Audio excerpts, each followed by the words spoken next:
Shalom y bienvenidos a Vía Haftaj Israel, una frase hebrea que significa amarás a Israel. Esperamos que se queden con nosotros, ya que nuestro maestro, el Dr. Baruch, nos compartirá una enseñanza expositiva de la Biblia. El Dr. Baruch es profesor titular del Instituto Zera Abraham, con sede en Israel. Aunque todos los cursos en el instituto se imparten en hebreo, el Dr. Baruch se complace en compartir esta enseñanza en inglés con doblaje al español. Para más información, visítenos en amarasaisrael.org o descargue nuestra aplicación móvil Mi Estudio Bíblico. Aquí está Baruch y la lección de hoy.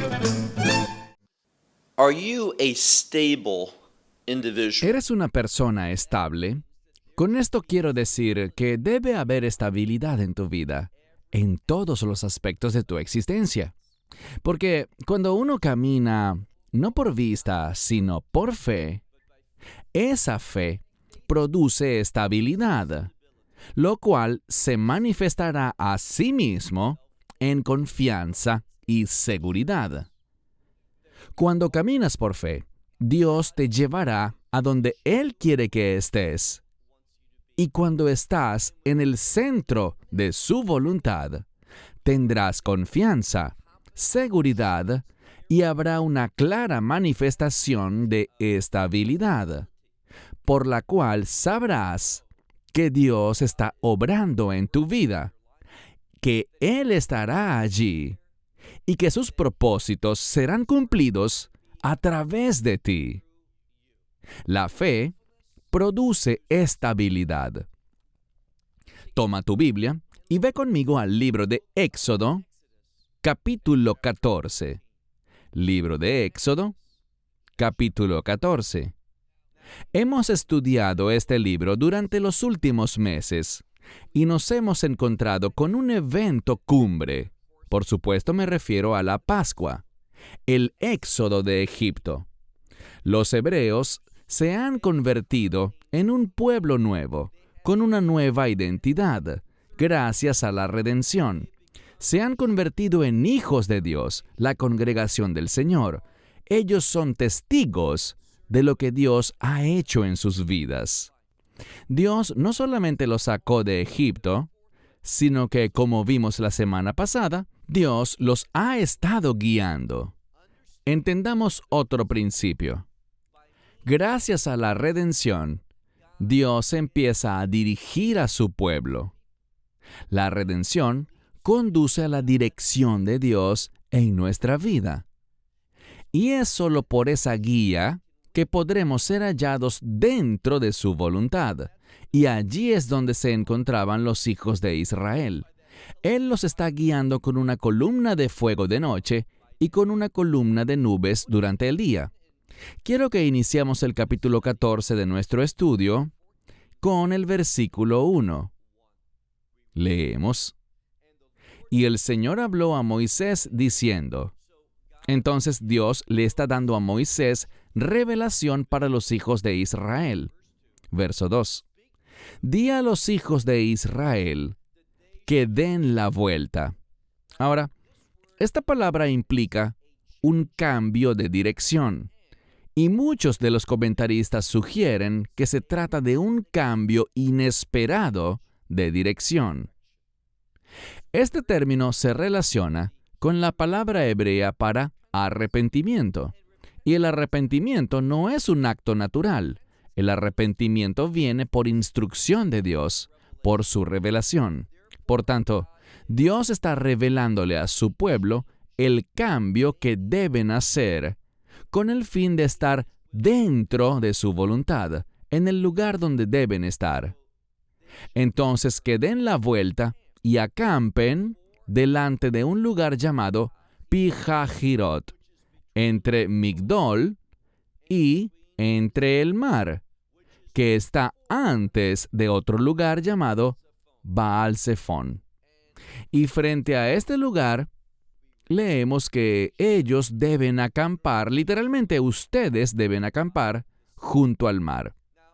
Dios está siendo muy claro aquí, basado en lo que vemos al final del capítulo 13 y lo que leemos hasta ahora en el capítulo 14, que Dios ciertamente los ha posicionado a ellos en esta localidad. Muy importante. Ellos están allí porque siguieron la dirección de Dios en sus vidas, en un lugar en el que probablemente por su propia cuenta jamás habrían elegido. Pasemos ahora al verso 3.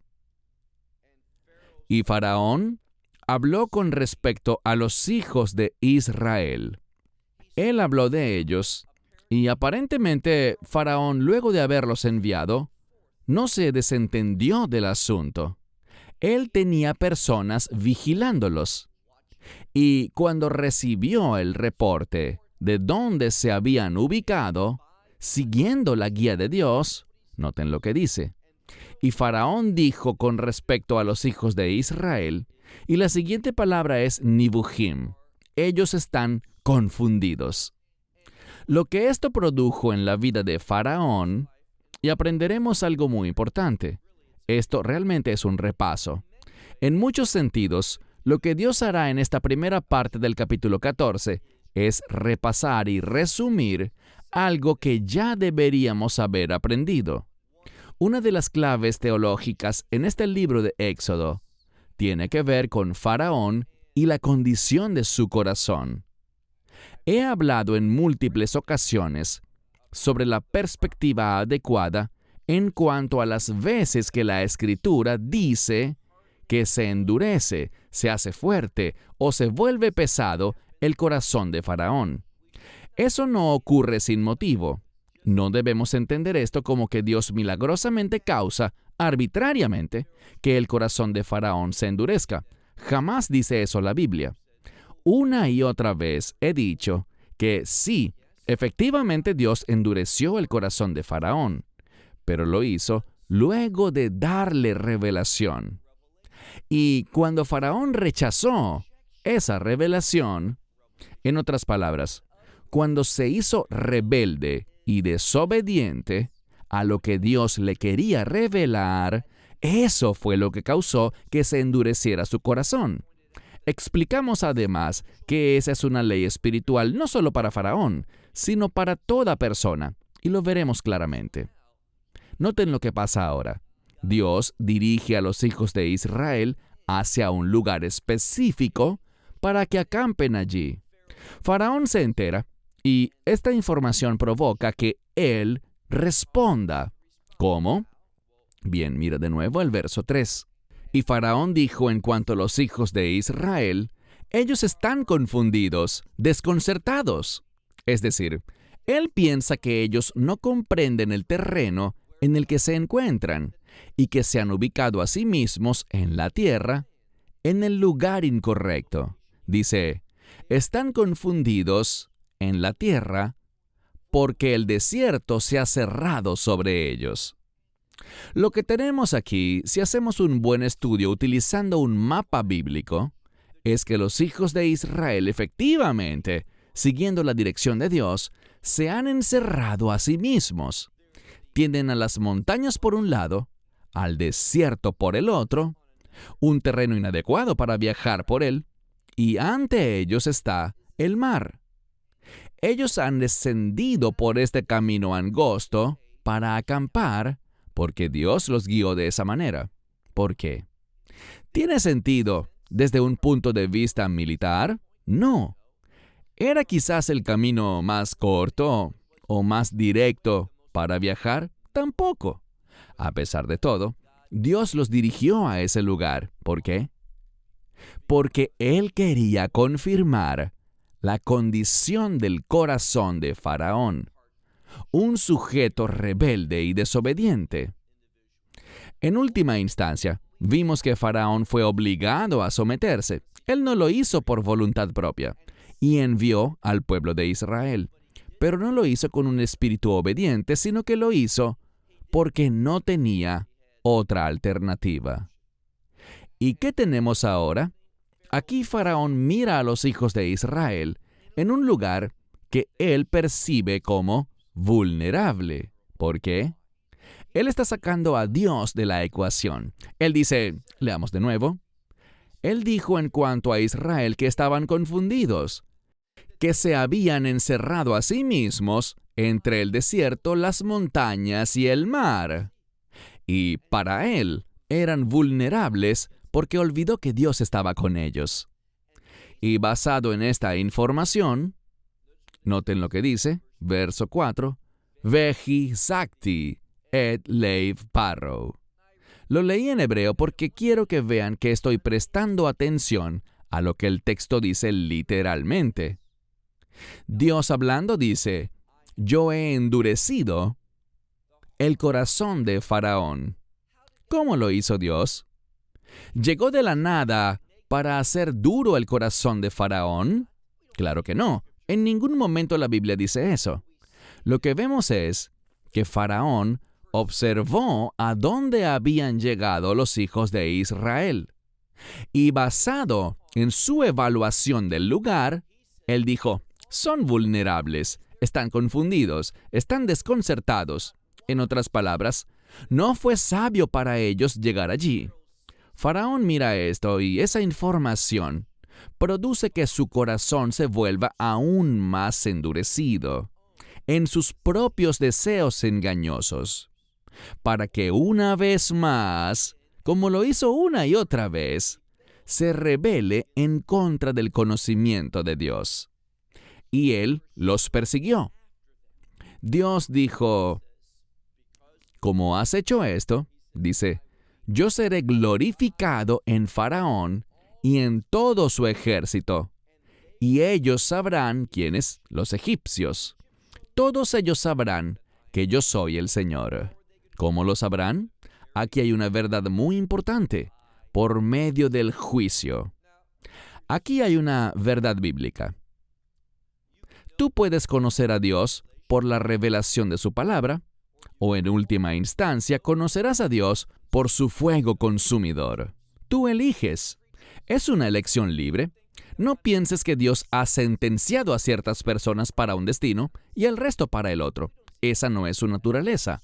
No hay evidencia bíblica que lo respalde.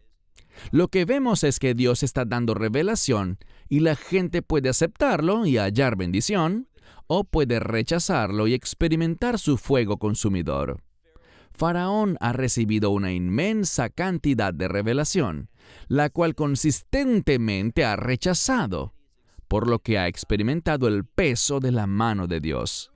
Y por medio de esa pesada mano, ¿sabes qué aprenderá? Lo que Dios es fiel, Dios existe y Dios cumple su palabra. Así que dice, Faraón y los egipcios sabrán que yo soy el Señor cuando ellos procedan de esta manera. Es decir, cuando ellos se rebelen, van a saber quién soy yo. Verso 5. Y fue dado aviso al rey de Egipto. Insisto, es basado en la información que él recibe que decide actuar. Lo que recibe se basa en la verdad de la Escritura, en la palabra de Dios, en la revelación divina. Si hubiese sido así y él lo hubiese aceptado, habría conocido a Dios a través de sus bendiciones, de su provisión para su vida, de su bondad. Pero como escuchó y respondió una fuente diferente, dice aquí, verso 5, y fue dado aviso al rey de Egipto que el pueblo había huido. No que simplemente se habían ido, sino que según el informe, ellos habían huido. Y este término implica miedo. Confirma, de acuerdo con muchos comentaristas rabínicos, confirma la perspectiva de Faraón, que este es un pueblo vulnerable. Ellos huyeron y eso implica miedo. Implica debilidad y, como dije, implica vulnerabilidad. Entonces a él se le informó que el pueblo había huido. ¿Y qué pasó cuando oyó eso? No dice que Dios manipuló su corazón, sino que dice, Vayejafet leivav paro ve abudav. Y el corazón de Faraón, y dice que también el de sus siervos, se volvió contra el pueblo. Y dijeron, ¿qué es esto que hemos hecho? Que hemos enviado a Israel para que no nos sirva? Noten algo muy importante. Y esto es algo que me hace sentir sumamente frustrado en ocasiones. Y me refiero al profundo descuido de los traductores. Si te fijas, ellos traducen, y ya les había mencionado esa frase, Shalach et ami, envía a mi pueblo. Eso fue lo que Dios, por medio de Moisés y Aarón, le dijo a Faraón que hiciera, que enviara al pueblo. Es imposible, es impreciso, demuestra una carencia total de entendimiento del idioma, el traducir esta frase como deja ir a mi pueblo. Absolutamente no. La Biblia dice envía a mi pueblo. Por tanto, tenemos esta misma frase aquí en el verso 5, cuando ellos están arrepintiéndose del hecho de haber enviado al pueblo de la esclavitud, del servicio a ellos. Y esto demuestra desobediencia. Esta frase está en contra de lo que Dios les había dicho que hicieran. Entonces están arrepentidos, sienten ira por haber enviado al pueblo. ¿Y qué ocurre? Mira el verso 6. Y él preparó, es un término para atar algo, pero es una palabra que aquí significa preparar los carros y al pueblo que llevaría con él. Faraón está involucrándose personalmente en esto. Él saldrá con el fin de, o bien destruir, o bien hacer volver a los hijos de Israel. Así que preparó sus carros y al ejército que tomaría con él, y fíjense lo que dice el verso 7. Y tomó 600 carros escogidos, y también todo carro en Egipto, es decir, los carros más finos de todo Egipto, y Vei Shalishim au Huló. La mayoría de las Biblias lo traducen como y sus capitanes sobre ellos, pero es una palabra para 3, y lo que esto revela es que habían 3 hombres. Piensen en esto. No se trata de un carro normal de esa época como los que vemos en las películas. Esto habla de algo muy grande y poderoso, que requería que 3 personas juntas hicieran que el carro funcionara correctamente. Verso 8. Cuando Faraón había preparado todo esto, los 600 carros con 3 hombres cada uno, y también sus ejércitos y demás, y estaba listo para salir, noten lo que dice, Vai Hasek Hashem et Leiv Paro Melech Mitzrayim. Y el Señor endureció el corazón de Faraón, rey de Egipto, y salió a perseguir a los hijos de Israel. ¿Qué importancia tiene todo esto? Bien, lee el contexto. Fue solamente porque Faraón observó, él vio con sus propios ojos las preparaciones, sus 600 carros y demás. Todo ese ejército, lo veremos en un momento. Ahora están listos para marchar y Faraón se sentía confiado. Su corazón estaba firmemente confiado en su habilidad física, o en otras palabras, su ventaja física por encima de los hijos de Israel. Pero noten la parte final del verso 8, que aún no he leído, y dice, Uvnei Yisrael Yotzim, y los hijos de Israel salieron, Veyam Ramá. ¿Qué significa eso? Con una mano en alto. ¿A qué hace referencia esta frase? Bueno, la mayoría de los eruditos rabínicos entienden que la mano alzada tiene que ver con adoración. Ellos salieron, y ese término salieron es un término de redención. Habiendo experimentado o en la experiencia de la redención da como resultado un espíritu de adoración. Eso es lo que ellos hacían. Estaban adorando a Dios. Verso 9. Y Egipto los persiguió y los alcanzaron acampando por el mar. Y todos los caballos, todo caballo y carro de Faraón, y luego tenemos el término ufarashim o Farashav en este caso, que significa su jinete. Se refiere a aquellos que montan sobre muchos caballos. Entonces, ¿se trata de carros alados por caballos? A eso no es a lo que esto se refiere. Se está hablando de caballos adicionales que fueron traídos, cada uno con su jinete y su ejército. Faraón está allí presente. Él llegó a este lugar que mencionamos antes, Pi Hahirot, que queda delante de Baal Zephón. Él llega allí con esta inmensa preparación desde un punto de vista militar. Él está listo para la batalla. ¿Y qué ocurre? Mira ahora el verso 10.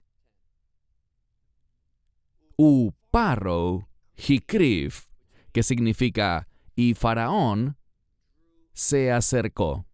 Lo interesante es que comúnmente se utiliza la palabra mitkeref para acercarse, pero aquí es el término hikrif, que es normalmente un término para sacrificarse. En todo esto vemos una especie de lenguaje religioso, matices religiosos en estos versos. Y una vez más, esto ha causado que quienes prestan atención al idioma original noten que lo que Faraón está haciendo realmente es adorar a Satanás, porque si estás en contra de Dios, estás a favor del enemigo, a favor de Satanás. Entonces Faraón se acerca y acto seguido leemos: y los hijos de Israel levantaron sus ojos. Y aunque muchas veces este es un modismo para orar, aquí simplemente significa prestar atención a la situación.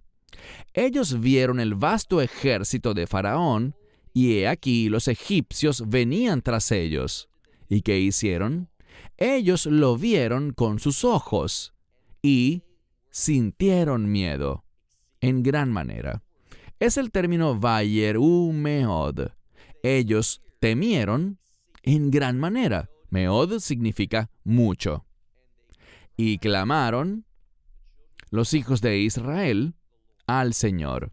En un sentido es algo bueno que hayan clamado al Señor. Pero este clamor surgió porque ellos vieron esto como algo malo y no como una estrategia de Dios. Verán, ellos debían recordar algo. Ellos habían sido dirigidos por el Señor. Él los condujo a ese lugar. Ante los ojos del hombre, desde una perspectiva física, lógica, desde la lógica humana, estar allí los hacía muy vulnerables. No podían huir por este lado debido a las montañas. No podían huir por el otro lado debido a que allí estaba el desierto. Y no podían seguir avanzando porque estaban frente al mar. Entonces, estaban encerrados, y eso es lo que Faraón veía. ¿Y quién los había alcanzado? El ejército de Faraón estaba presionándolos. Por esto tenían mucho miedo y clamaron al Señor. Verso 11. Y le dijeron a Moisés. Ahora, ellos clamaban a Dios, pero hablaban con Moisés. Y noten lo que le dijeron. No habían suficientes tumbas o sepulcros en Egipto que tú nos has sacado para morir en el desierto. Ellos se están olvidando de la revelación de Dios.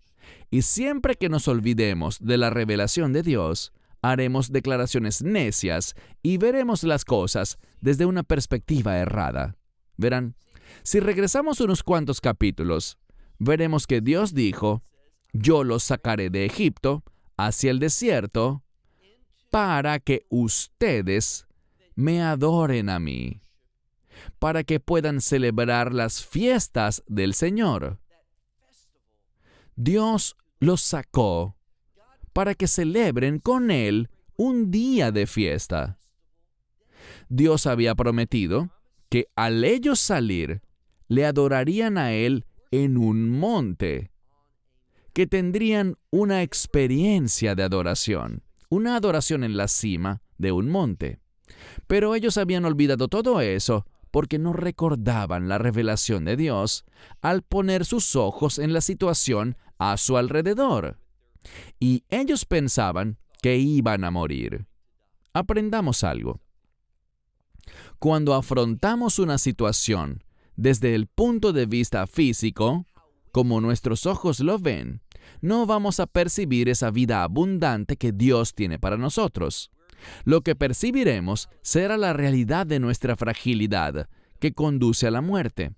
Entonces, fe significa vida, pero cuando caminamos por vista, eso nos ministrará muerte. Ellos se quejaron con Moisés, diciendo, ¿acaso no habían suficientes tumbas en Egipto, que nos has traído a morir en el desierto? ¿Qué es esto que nos has hecho al sacarnos de Egipto? Aparentemente olvidaron que ellos habían estado clamando durante muchísimos años, anhelando justo eso, salir de Egipto. Y ahora que Dios lo ha cumplido, al levantar a Moisés y a Aarón, ellos se olvidaron de todo aquello, porque cuando miramos con nuestros ojos, en vez de oír la revelación de Dios, recuerden que la fe viene por el oír y no por la vista. Cuando hacemos eso, tendremos la perspectiva incorrecta y olvidaremos el llamado que Dios nos ha hecho. Y eso es lo que pasó. Olvidaron su llamado para ser un pueblo de pacto, guiado por el Señor con el fin de adorarle y cumplir su voluntad. Pasemos ahora al verso 12. Ellos dijeron, ¿no es esto lo que te hablamos en Egipto cuando te dijimos, déjanos en paz? Ahora, ¿de verdad querían ellos que los dejaran en paz? No, ellos querían salir de allí. Pero le decían, ¿no es esto lo que te decíamos cuando estábamos en Egipto? ¿Que nos dejaras en paz para que le sirviéramos a los egipcios? Bueno, ellos no querían servir a los egipcios. Ellos no querían que sus hijos fueran arrojados al Nilo. A ellos no les gustaba esa situación. Estaban clamando por un cambio. Pero ahora, ¿qué pasa? Están volviéndose a lo que les resultaba familiar. Están eligiendo regresar a la esclavitud. Y esto es lo que sucede cuando dejamos de caminar y vivir en la fe. Vamos a regresar a una vida de esclavitud, sometiéndonos a la influencia incorrecta en nuestra vida. Así que dijeron, ¿no fue esto lo que te dijimos? ¿Que debías dejarnos en paz para que sirviéramos a Egipto? Porque es mejor para nosotros servir a Egipto que morir en el desierto. Pues yo diría que no.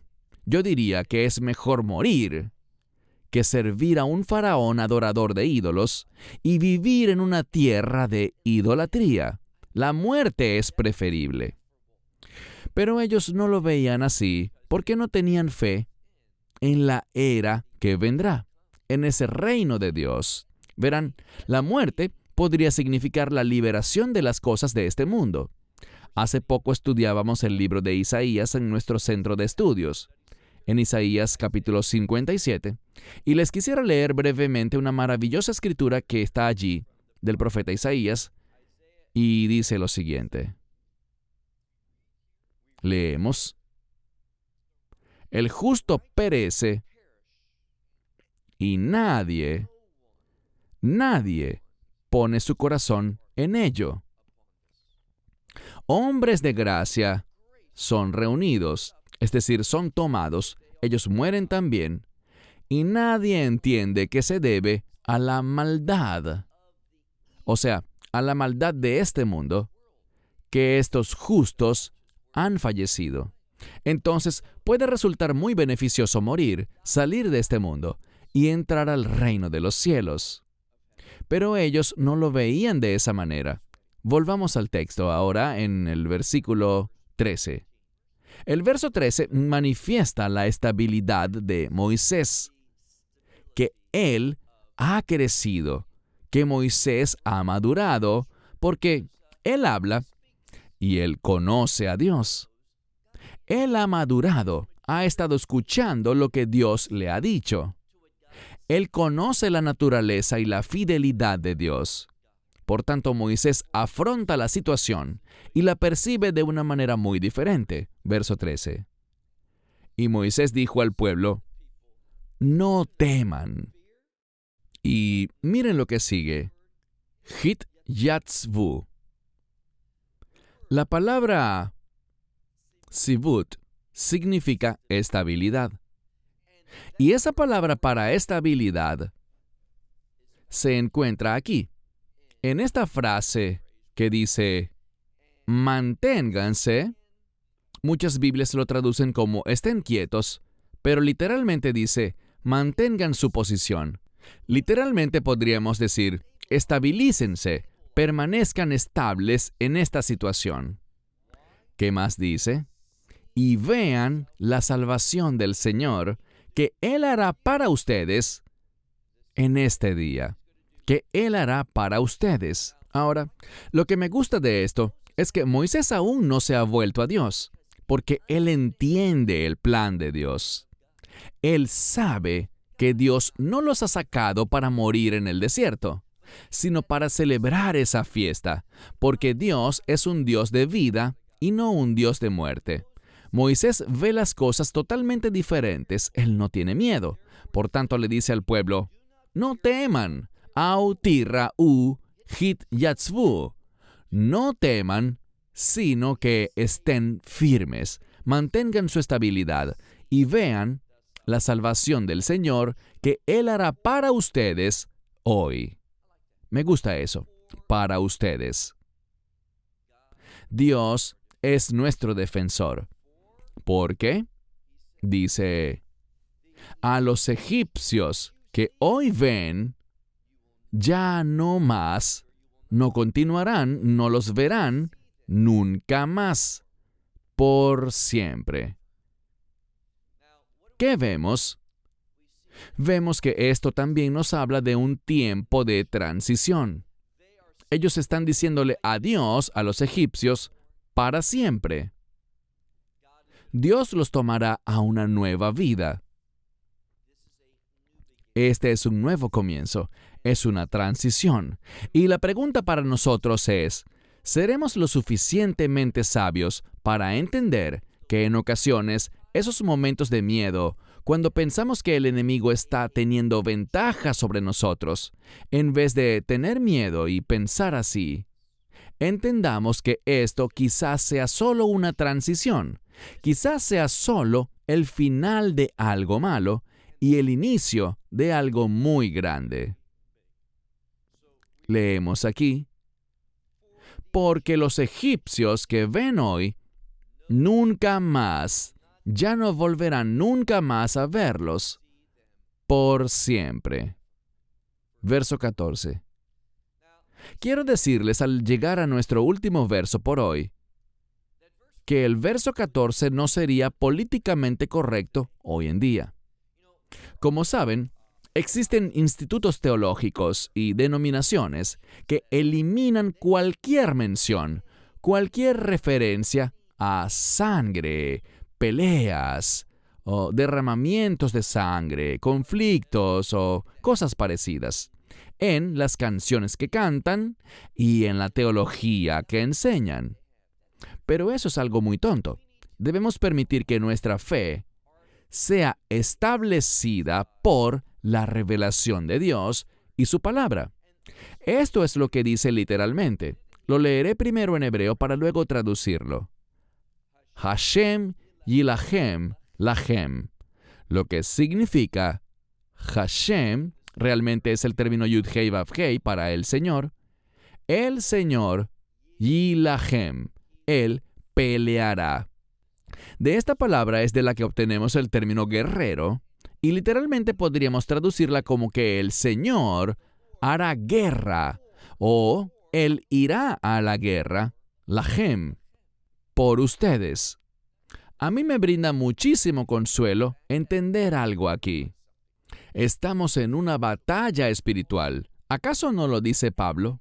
Y me brinda muchísimo ánimo saber que el Señor irá a la guerra por mí. Ahora la Escritura dice, Hashem Yilahem Lahem. Y el Señor irá a la guerra, lahem, por... Hazlo personal. Y el Señor saldrá a la guerra, peleará, será un guerrero a mi favor, para mí. ¿Cuándo puedo estar seguro de eso? Pues fíjense bien. La respuesta a esta pregunta es cuando estoy en su voluntad, cuando le estoy siguiendo.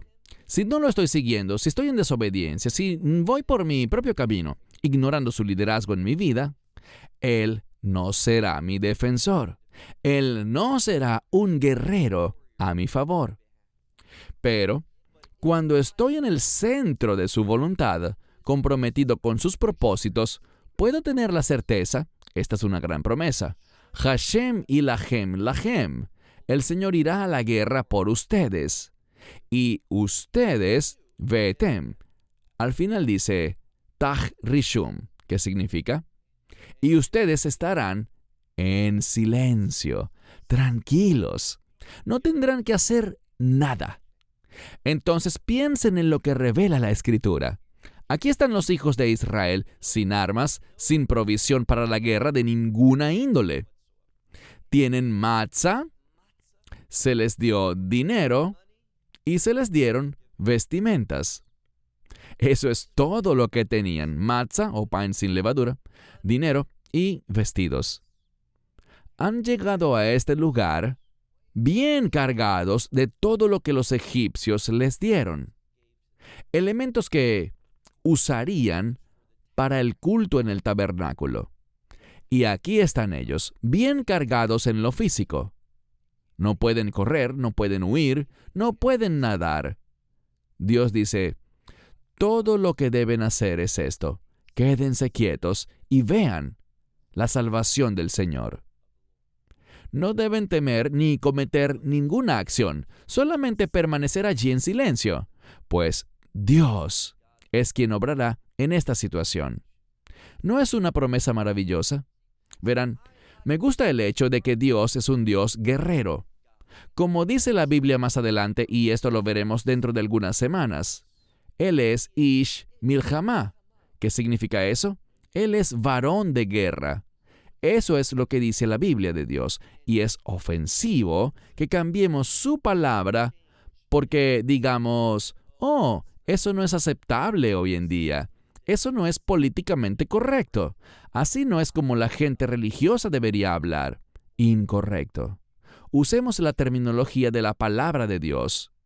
No sé tú, pero cuando yo leo este gran relato del Yam Suf, el mar de las cañas o el mar rojo, eso me llena de ánimo.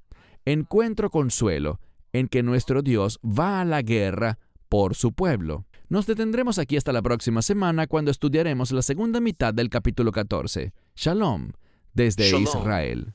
from Israel. Esperamos que te hayas edificado con el mensaje de hoy y lo compartas con otros. Te invitamos a seguir nuestros estudios cada semana por este canal y por el portal de YouTube de Amarás a Israel. También puedes descargar nuestra aplicación móvil gratuita, Mi Estudio Bíblico. Finalmente, para obtener más información sobre nosotros, visita nuestra web amarasaisrael.org, donde encontrarás otras conferencias de Baruch en audio, video y texto. Hasta el próximo programa. Que el Señor te bendiga en Yeshua HaMashiach, Jesús el Mesías, mientras caminas con Él. Shalom desde Israel.